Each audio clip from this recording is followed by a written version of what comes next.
The woods of northern Alabama have a way of swallowing sound, as if the pines themselves don't want the world to hear what happens beneath their shadows.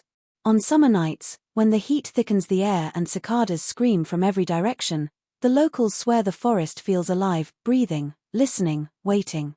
They say if you stand at the tree line long enough, you'll see a faint glow moving between the branches, like a lantern guided by a hand that isn't entirely steady. And if you're foolish enough to follow it, you'll feel the presence of something older than the tidy little town nearby, something that has been festering for generations. For decades, people talked about the man who lived out there. Not by name, no one dared speak it aloud, but by the silence that passed between them whenever the subject came up. They described him using half-formed sentences, as if putting complete thoughts to him might invite him back into their lives. He was tall, they said. Pale. Eyes too light to look at directly. A figure carved from the same earth he hid in. But it wasn't the man alone that unnerved them, it was the 3 women who lived with him, rarely seen yet somehow always watching. Women who looked just like him. Women with the same unsettling eyes. No one knew where they came from. No one knew when they arrived. Some swore they had always been there, tucked deep in the woods long before the county lines were drawn. Others believed they were brought there lured, trapped, or born into a life they were never allowed to escape.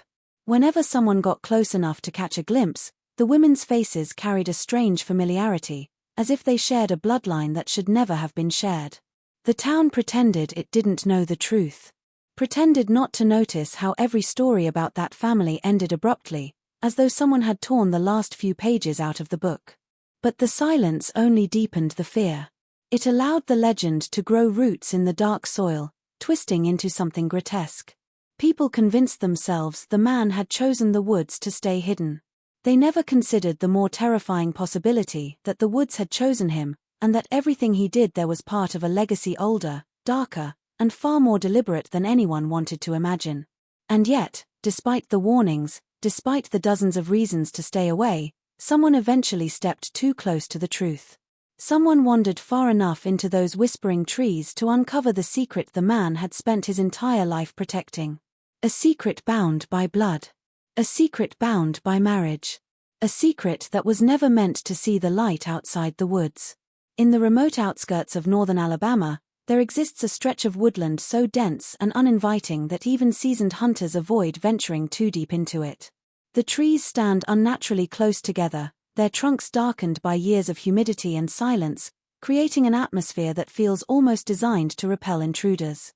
For generations, the people of the nearest town have whispered about a man who lives somewhere within that tangled wilderness, a man who almost seems more rumor than flesh. No one can remember the last time they saw him clearly, and yet his presence lingers in every uneasy glance exchanged during late-night conversations on front porches. Children grow up hearing warnings not to wander too far past the creek, not because of animals or cliffs, but because of him, the figure who supposedly watches from the deep shadows. Older residents speak of the woods as if they themselves are alive, guarding their secrets jealously. They tell of nights when fog settles in so heavily that the entire landscape transforms into a pale, shifting maze, and through that haze, faint glimmers of light can be seen moving deliberately between the tree trunks. These lights, they say, are lanterns.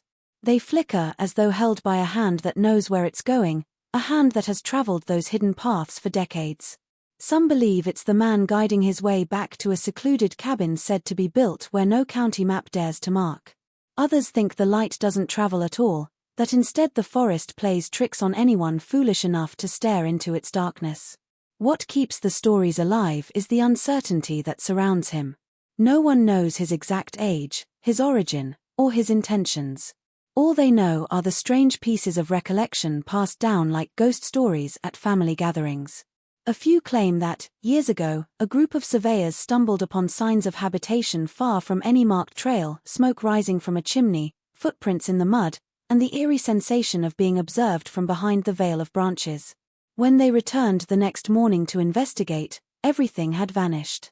The clearing was undisturbed, the ground dry, the chimney non-existent, as though the forest had swallowed the entire structure overnight.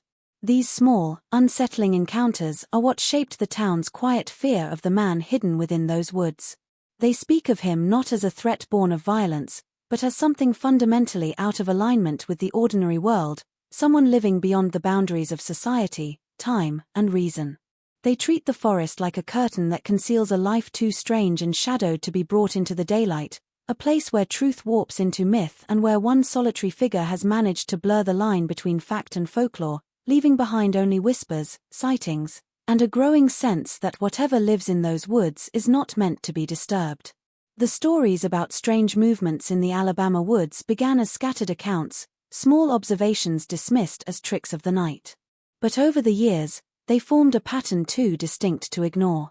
People who lived near the tree line reported hearing faint voices drifting from deep within the forest long after midnight, soft murmurs that never rose into clear words yet carried the unmistakable cadence of human conversation. These whispers floated through the thick air even on nights when no wind stirred the leaves, making it impossible to attribute them to anything natural.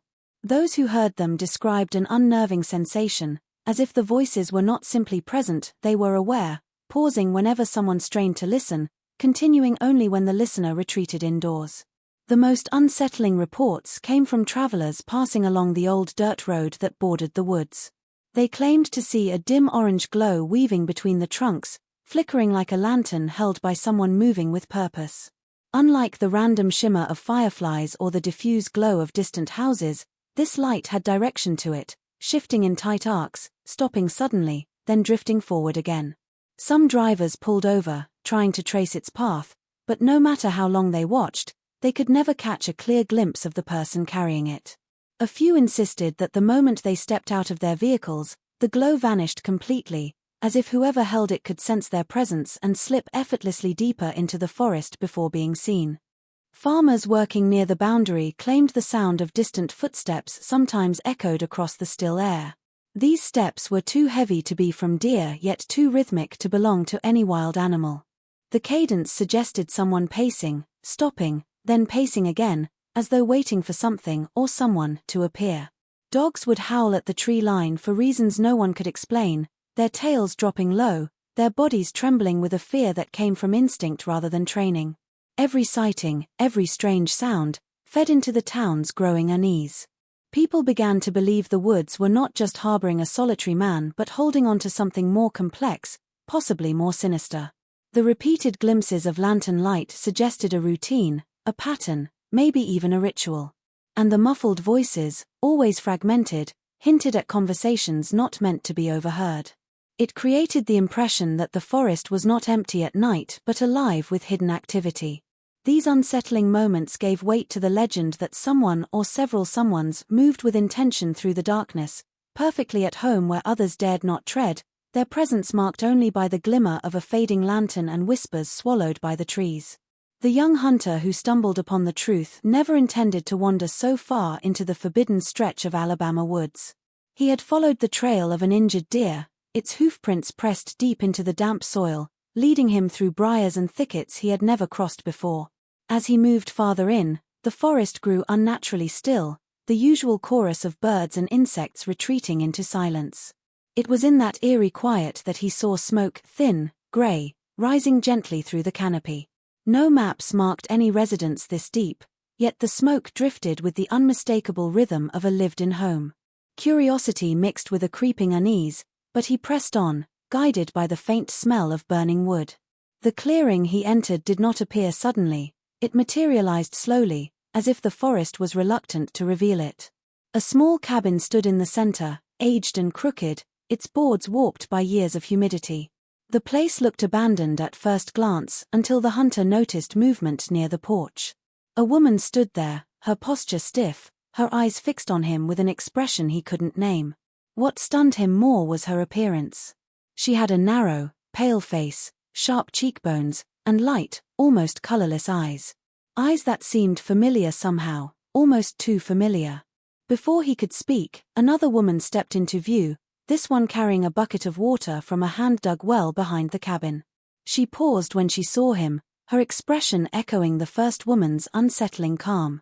Moments later, a third figure emerged from the doorway, wiping her hands on a worn apron. She didn't look surprised to see him, if anything, she looked disappointed, as though his arrival had interrupted something private, something delicate. What unsettled him most was that all three women looked eerily alike. They could have been sisters, or cousins, or reflections. Their hair hung in the same flat strands, their skin held the same pallor, and their eyes, those pale, washed-out eyes, glinted with a shared recognition he couldn't understand. He felt, without knowing why, that they shared more than a household. They shared blood. His instinct urged him to speak, to apologize for trespassing, but his voice caught in his throat as he caught sight of a figure watching from behind the cracked window of the cabin. A man. Tall. Motionless. Eyes identical to theirs. In that instant, the hunter understood why no one in town ever spoke of this place with certainty. The resemblance between the man and the three women was unmistakable, undeniable, and deeply wrong. It was not the coincidence of shared features, it was the signature of a single bloodline repeating itself, generation after generation, all contained within that isolated clearing.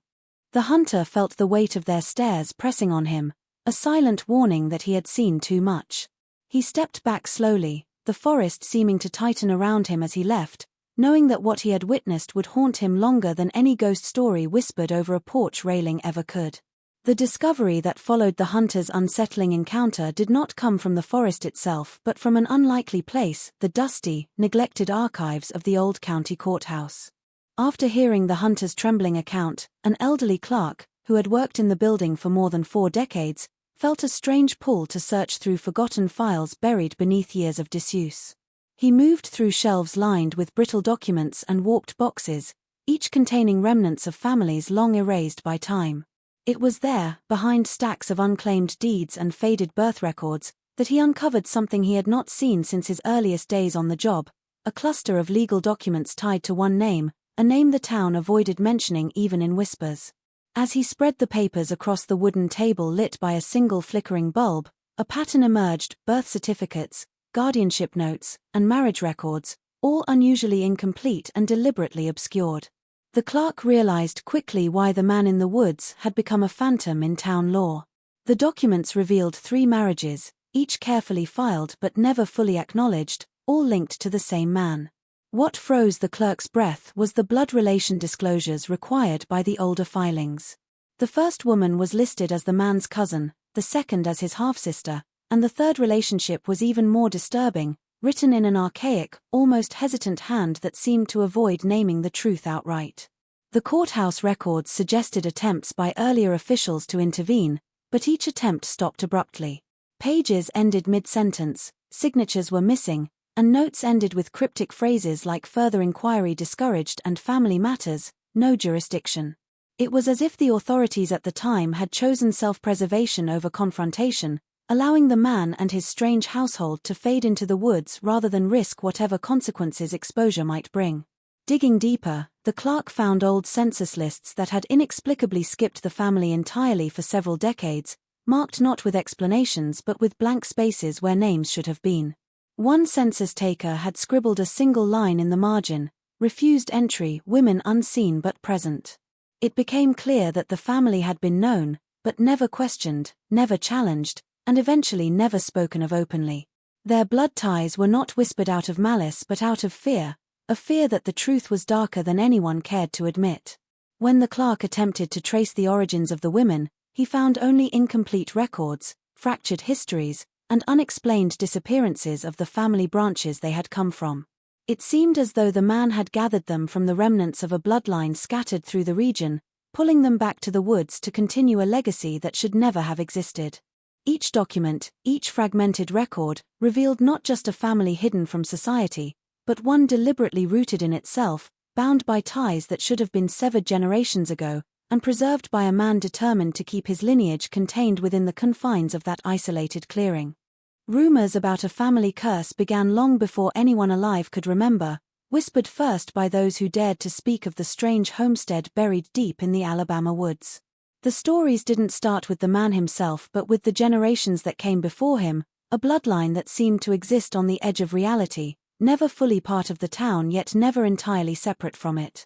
People claimed that the original homestead once stood proudly on early county maps, a sprawling property belonging to a family that kept mostly to themselves, interacting only when necessary and always with an air of guarded secrecy. Over time, however, The land began to vanish from official documents, gradually erased until nothing but blank space remained where the estate should have been. Old-timers, those who sat on front porches with rocking chairs creaking in rhythm with fading memories, spoke of strange happenings tied to that family. They said the homestead was built on land no one else wanted, soil that churned up bones whenever someone tried to plow it, artifacts from people who had lived there long before the county was founded. From the very beginning, the family believed they were chosen to guard whatever the earth kept hidden. That belief shaped everything they did, passed down like a warning from parent to child until it twisted into something far more consuming. By the time the man in the woods was born, the idea of protection had transformed into obsession, and obsession into ritual. Rumors claimed that one ancestor had sought guidance from ancient practices brought over generations earlier, convinced the only way to keep the family protected was to keep the bloodline pure and contained. Over time, this belief became so deeply ingrained that it shaped marriages, births, and relationships in ways that outsiders found deeply unsettling. Each generation grew more isolated, more convinced that the outside world threatened them, and more determined to keep their lineage tightly sealed within its own boundaries. The homestead itself was said to hold secrets that went beyond family history. People who ventured too close swore they felt watched, not by a person but by the land itself. The air grew colder, the trees seemed to curve inward, and even the wind carried a low hum that felt almost like chanting. Those who dared speak of it claimed the family believed the woods were alive, and the homestead was the heart of something ancient and unexplainable. When the property vanished from the maps, people assumed it was intentional. No official order was given, no explanation provided, yet the boundaries simply disappeared into nothingness. This erasure allowed the family to retreat fully into the forest, leaving behind only rumors of a curse tied to blood, land, and a legacy that demanded unwavering loyalty to a belief no one else understood. By the time the man inherited the homestead, the curse had evolved into a way of life, shaping every choice he made. The town whispered that the women he brought into his isolated world were not chosen by chance but by design, each one a continuation of a lineage that refused to die, sustained by secrets buried in the woods and guarded by a family determined to keep its history hidden from the world beyond the trees. The diary surfaced unexpectedly, tucked inside an old trunk bought at a rural estate sale, its leather cover cracked and softened by decades of humidity. At first glance, it looked unremarkable, another forgotten relic from someone's attic, but the moment the new owner opened it, a wave of unease settled over him. The handwriting inside was delicate yet erratic, the ink faded to a rusty brown, and the entries were dated from a time when the family in the woods still lived close enough to town to be acknowledged, though never fully welcomed. The diary belonged to the man's mother, a woman the town barely remembered except through hushed recollections, someone described as quiet, withdrawn, and touched by a strange conviction that set her apart even among her secretive kin. The early entries seemed harmless, detailing the monotony of farm chores, the isolation of their property, and the tension between her and the outside world. But as the pages continued, her tone shifted from reflective to obsessive. She began writing about the blood, not in medical terms but with a reverence that bordered on religious devotion. She described how her parents had instructed her to keep the line strong, insisting that their family carried something ancient, strength, knowledge, or perhaps an affliction no outsider could understand. She wrote that outsiders diluted the legacy, weakening what her ancestors believed was their duty to protect. As the entries grew darker, she mentioned rituals she believed were necessary to preserve their lineage. They weren't ceremonies with candles or symbols but choices she insisted were the only way to honor what had been passed down. She wrote about dreams in which shadowy figures stood at the foot of her bed, whispering warnings about betrayal and impurity, urging her to ensure her children married within the family. She described waking with her heart pounding, convinced the dreams were messages from those buried beneath their land, those who had guarded the secret before her. The diary revealed glimpses of the man's childhood, painting him not as a victim but as someone raised to accept a destiny he never questioned. She frequently wrote about him with fierce devotion, calling him the last hope, the one who must carry the burden, as though the weight of generations rested squarely on his shoulders. Her words suggested she had groomed him from a young age to embrace the belief that outsiders were dangerous, that love chosen freely was a betrayal, and that only family could be trusted to preserve their heritage. Near the end of the diary, her writing grew frantic, her sentences fragmented. She wrote of hearing sounds beneath the floorboards, of feeling watched by the forest, and of an impending reckoning that only her son could prevent. Her final entries made it clear that she believed the legitimacy of their entire bloodline depended on him choosing wives from within their own family. It was not simply tradition to her, it was survival. Those beliefs, etched into every trembling line of her diary, explained the distorted choices her son would later make, choices born not from madness alone but from a legacy shaped by fear, obsession, and a mother's unwavering conviction that the blood must remain unbroken. The devastating fire that swept through the family property decades ago became one of the earliest catalysts for the town's uneasy fascination with the man who would later live in seclusion. No one alive today had witnessed the blaze, but the stories passed down painted a picture both tragic and mysterious. According to fragmented accounts, the fire erupted on a humid summer night, a sudden inferno that consumed the main house, the barns, and everything in between. Smoke columns stretched high into the Alabama sky, visible for miles, and townsfolk rushed toward the property expecting to confront a tragedy of unsurprising domestic scale. What they encountered instead was confusion, disbelief, and the eerie absence of bodies. The house burned to the ground, yet somehow, the man survived. No explanation was ever offered, and no one dared question the mechanics of it too closely. Those who lived near the property recalled seeing the flames dance and swirl, almost as if they had a mind of their own. Some spoke of strange shadows moving within the fire, elongated figures that didn't match the angles of human limbs or the predictable silhouettes of animals fleeing. Firefighters who attempted to enter the building reported an oppressive heat that seemed unnatural, forcing them back even before the fire had fully consumed the house. The blaze lasted for hours, devouring timber and furniture, yet no trace of the family that had occupied the home was ever found. Neighbors swore that faint cries could be heard riding the wind, muffled and distorted, vanishing as quickly as they came, leaving only a lingering sense of dread. The event became an open wound in the town's collective memory because of its inexplicable outcome. While fire was not unusual in the rural South, the complete absence of bodies, combined with the later reappearance of the man as an adult living deep in the woods, suggested something beyond natural disaster. Rumors arose that he had orchestrated his survival, that he had somehow escaped the flames in a way no ordinary person could. Others whispered darker possibilities, suggesting the fire had been a ritual in itself, intended to cleanse, purify, or reset the family line, leaving only the chosen heir to continue their legacy. The fire also erased much of the material evidence that might have revealed the truth about the family's past.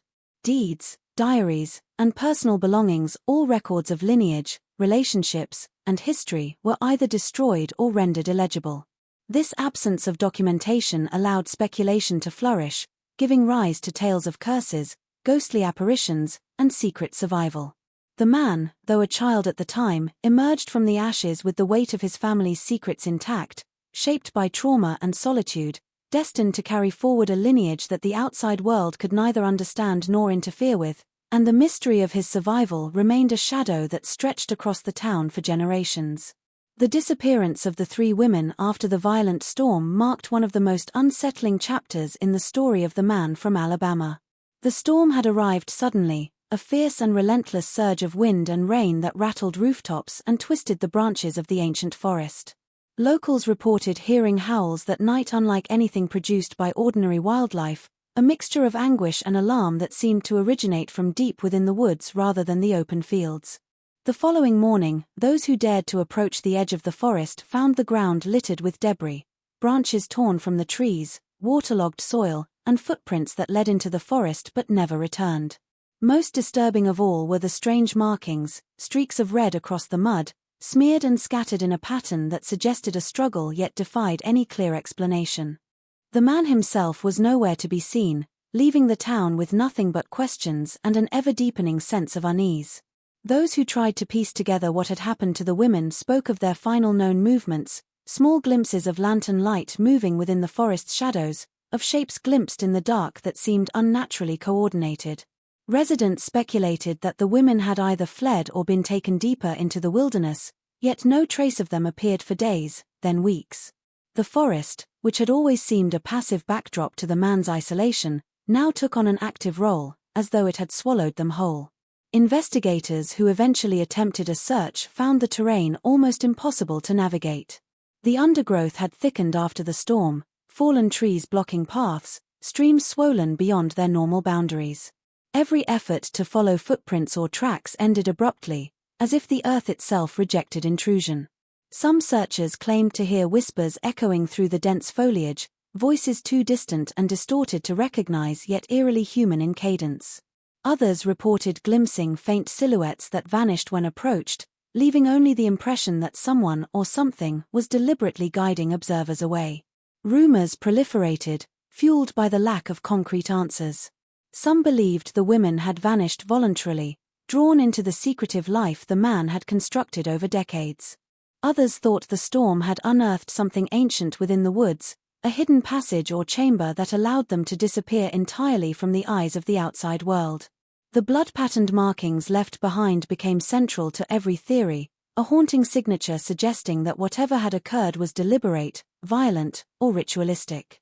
In the town's memory, the storm became inseparable from the vanishing.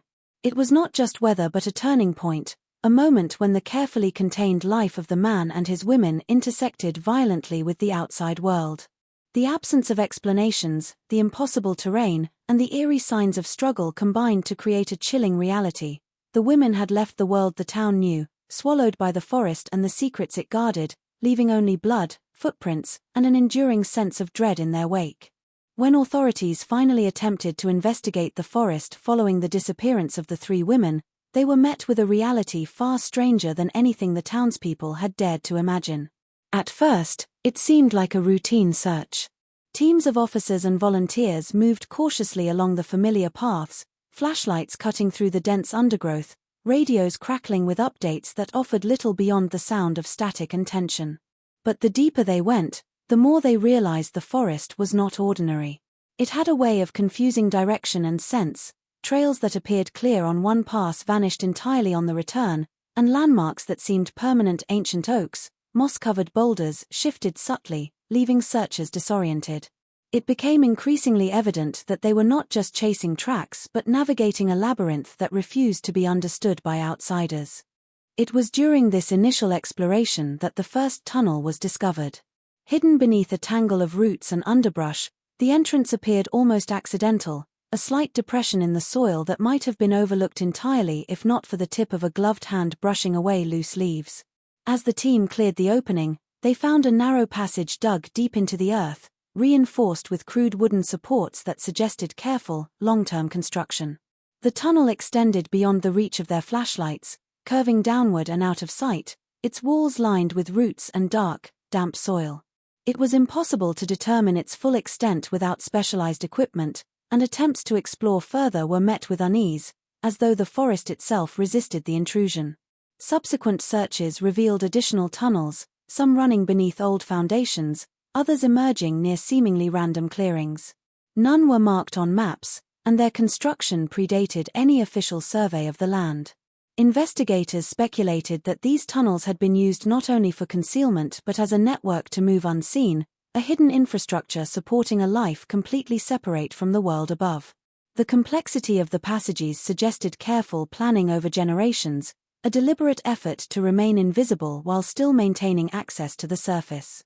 As authorities explored, they noted other unsettling details: small alcoves carved into the earth, remnants of bedding, and faint traces of smoke from makeshift fires.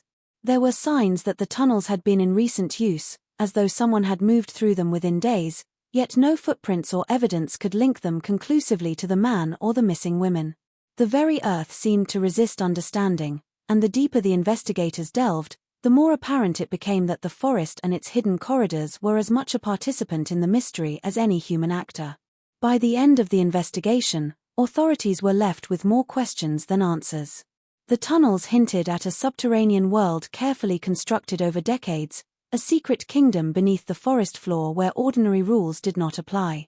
The discovery confirmed what the town had long suspected: the man's domain was vast, deliberate, and deliberately hidden, a place where escape from the outside world was possible, and where the truth of his family's legacy might remain buried forever.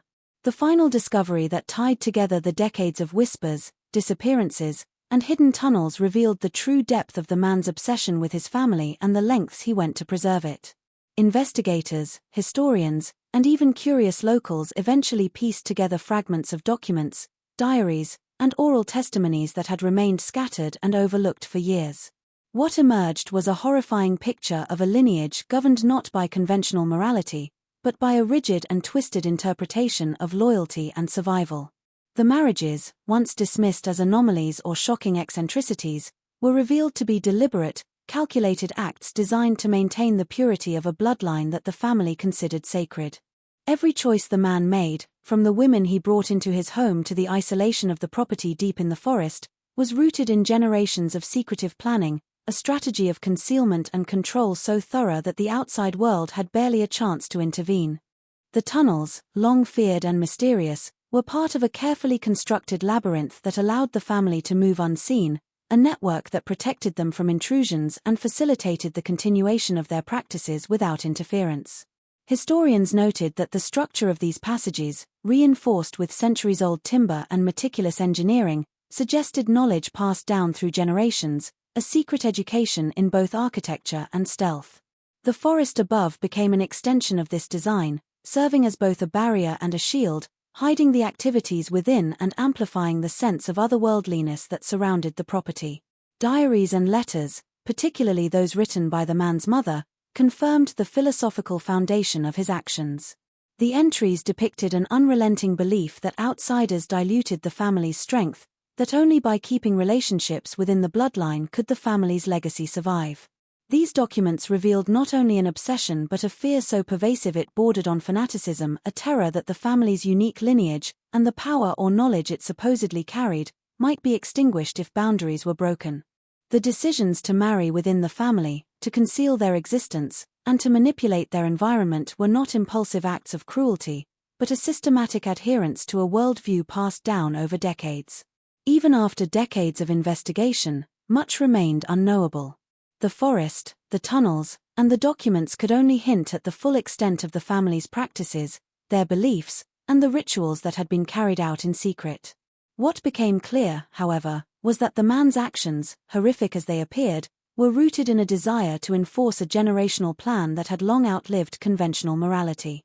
Every disappearance, every structural modification to the land, every hidden record reinforced the terrifying realization that this was not an isolated case of madness but the culmination of a family secret that had been carefully preserved for generations, a secret that explained the grotesque unions, the disappearances, and the reason the man had gone to such lengths to shield his bloodline from the outside world.